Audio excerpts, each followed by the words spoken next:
छात्रों, इस वीडियो में हम आपसे बायो-सेवर्ट लॉ के बारे में चर्चा करते हैं। वेरी इंपॉर्टेंट टॉपिक है। ओस्टेड ने अपने प्रयोग में ये बताया कि जब किसी कंडक्टिंग वायर में इलेक्ट्रिक करंट फ्लो करती है तो उस वायर के चारों ओर मैग्नेटिक फील्ड जनरेट हो जाता है। फ्रांस के वैज्ञानिक बायो सेवर्ट ने विभिन्न जो करंट कैरिंग कंडक्टर थे उनके कारण जो मैग्नेटिक फील्ड उत्पन्न हुआ उसका अध्ययन करने के लिए बहुत से प्रयोग किए और अपने प्रयोगों के आधार पर उन्होंने कुछ निष्कर्ष निकाले।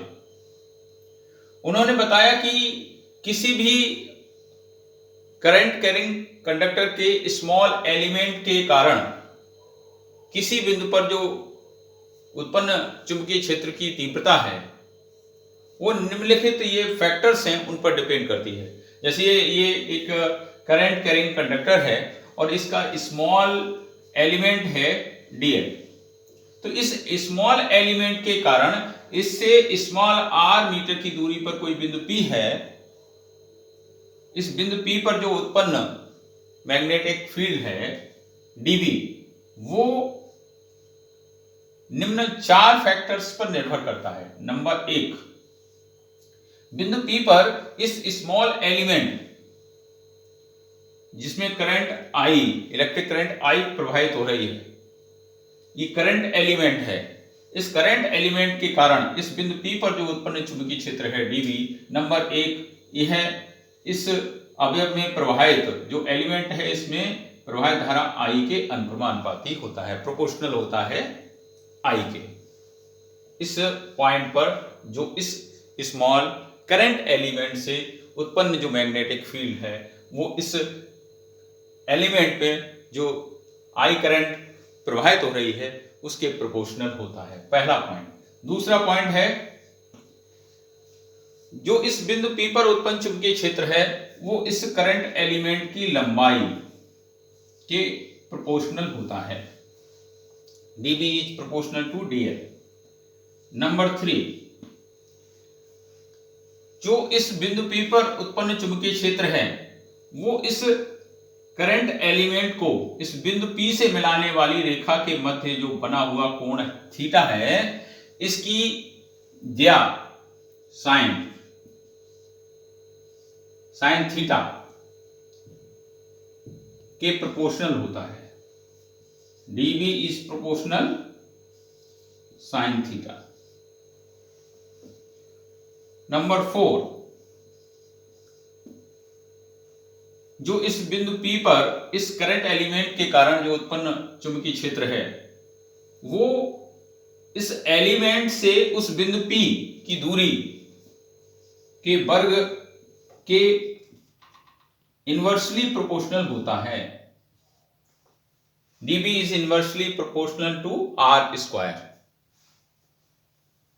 उपरोक्त चारों नियमों को एक साथ लिखने पर dB is proportional to I dl sin theta upon r square। This relation is known as Biot-Savart law। अब हम ये जो प्रोपोर्शनल का साइन है इसको हटाएंगे तो एक कांस्टेंट ऑफ प्रोपोर्शनलिटी आ जाएगा μ0 बटे 4 pi IDL sine theta over r square. ये फार्मूला निकल के आया है कि इस बिंदु P पर इस करंट एलिमेंट के कारण जो उत्पन्न मैग्नेटिक फील्ड है, स्मॉल जो मैग्नेटिक फील्ड इस करंट एलिमेंट से उत्पन्न हुआ dB वो होता है μ0 upon 4 pi IDL sine theta upon r square. μ0 क्या है? Where μ0 is the permeability of free space।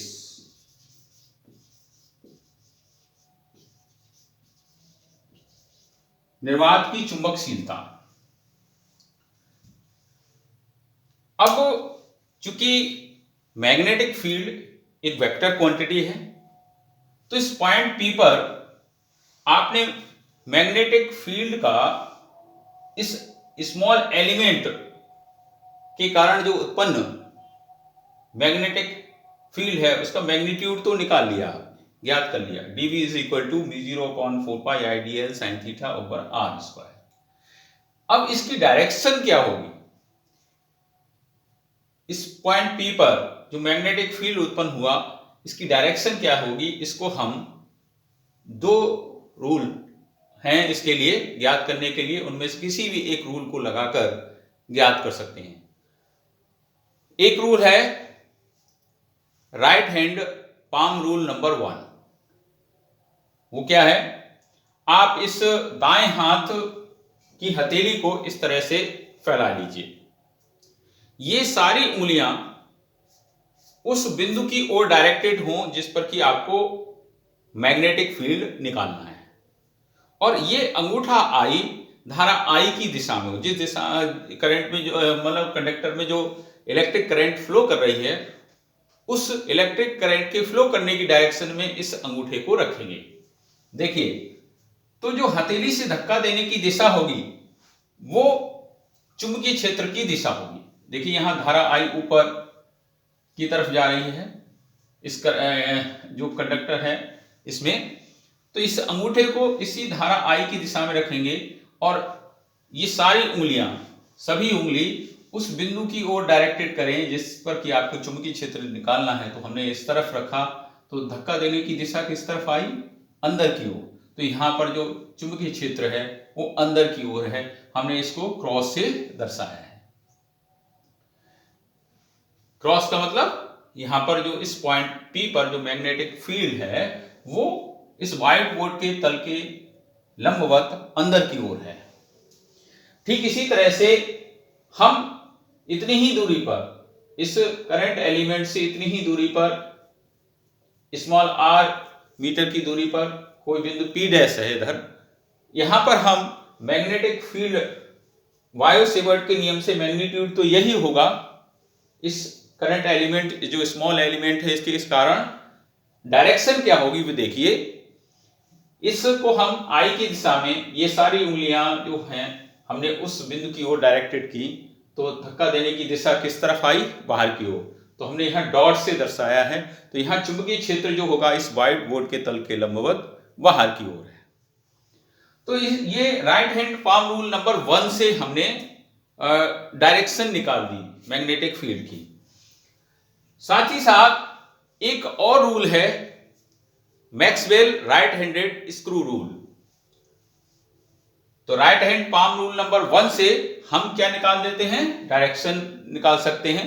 और दूसरा Maxwell right handed screw rule, हम ये पेचकस है, पेचकस को ऐसे घुमाते हैं तो ये इसकी नोक आगे बढ़ती है, ये धारा आई की दिशा में रहेगी, और जो अंगूठा हमारा घूम रहा है ये चुंबकीय बल रेखाओं की दिशा को प्रदर्शित करेगी। और चुंबकीय बल रेखा के किसी बिंदु पर जो स्पर्श रेखा खींचते हैं वो चुंबकीय क्षेत्र की दिशा को प्रदर्शित करती है। तो यहाँ देखिए, ये अंगूठा अंदर की ओर जा रहा है, तो यहाँ चुंबकीय क्षेत्र इस बिंदु पर अंदर की ओर और इधर बाहर की ओर। तो इस तरह से देख रहे हैं, इस तरह से हम इसको घुमाएंगे पेचकस को, तो इसकी नोक आगे बढ़ेगी जो धारा आई को प्रदर्शित कर रही है, और ये अंगूठा जो घूम रहा है ये चुंबकीय बल रेखाओं की दिशा को प्रदर्शित करेगा। और इसके किसी भी बिंदु पर अगर हम स्पर्श रेखा खींचेंगे तो वो चुंबकीय क्षेत्र की दिशा को उस बिंदु पर प्रदर्शित करेगी। तो हम किसी भी रूल की सहायता से, चाहे right handed palm rule number 1 या Maxwell right handed screw rule, इससे किसी से भी हम चुंबकीय क्षेत्र की दिशा ज्ञात कर सकते हैं। तो ये वायो सेवर्ट के नियम के बारे में ऑल ओवर है। धन्यवाद।